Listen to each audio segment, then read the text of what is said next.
Assembly चुनाव में हुआ। उसके बाद अगर इनका अलायंस हुआ तो इनको तो कहीं कैबिनेट में, कहीं सरकार में तो कोई जगह तो दी नहीं, और लाख कोशिशें करने के बाद भी कांग्रेस को नहीं माना नेशनल कॉन्फ्रेंस ने, उनको बाहर रखा, बाहर का दरवाजा दिया।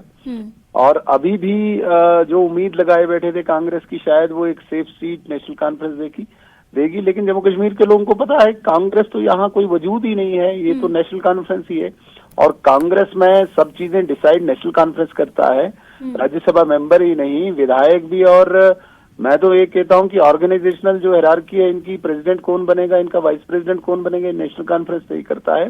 कांग्रेस के प्रेसिडेंट ने प्रेस कॉन्फ्रेंस करके ये बताया कि वो कैंडिडेट नहीं उतारेंगे, उनकी क्या मजाल है। हाँ, नेशनल कॉन्फ्रेंस बोलेगी सिट तो बैठेंगे, बोलेगी स्टैंड तो उठेंगे, ये तो नेशनल कॉन्फ्रेंस के मर्सी पे है कांग्रेस। तो ये कोई इंडिपेंडेंट पार्टी नहीं है, इनके पास कोई इख्तियार नहीं है, इनके पास कोई अधिकार नहीं है अपना डिसीजन करने में। जो नेशनल कॉन्फ्रेंस के मतलब अब्दुल्ला साहब के घर में डिसाइड होगा वो कांग्रेस को इम्प्लीमेंट करना ही करना। वहीं बीजेपी ने राज्यसभा की 4 में से 3 सीटों पर अपने कैंडिडेट्स की घोषणा कर दी है। जम्मू कश्मीर बीजेपी अध्यक्ष सथ शर्मा को राज्यसभा का टिकट दिया गया है, वहीं राकेश महाजन और अली मोहम्मद मीर को भी मैदान में उतारा गया है। इसी सिलसिले में श्रीनगर में बीजेपी की बड़ी मीटिंग हुई और इस मीटिंग में नेता विपक्ष सुनील शर्मा ने पार्टी के 3 उम्मीदवारों को सम्मानित भी किया। बैठक में बीजेपी के सभी 28 विधायक मौजूद रहे और 24 अक्टूबर को होने वाले राज्यसभा चुनावों को लेकर रणनीति बनाई गई।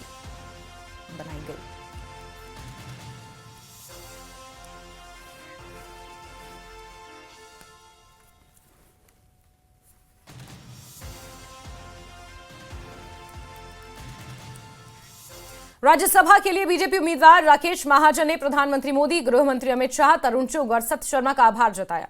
न्यूज 18 से बात करते हुए उन्होंने कहा कि बीजेपी विश्वसनीयता जमीनी कार्यकर्ताओं को प्रतिनिधित्व का अवसर देती है। नामांकन का कल आखिरी दिन है और मैं व्यक्तिगत रूप से प्रत्येक विधायक से बात करूंगा और उन्हें बताऊंगा कि जम्मू कश्मीर के लिए मेरा रोड मैप क्या है। पूरा विश्वास है कि बीजेपी तीनों राज्यसभा सीटें जीतेगी।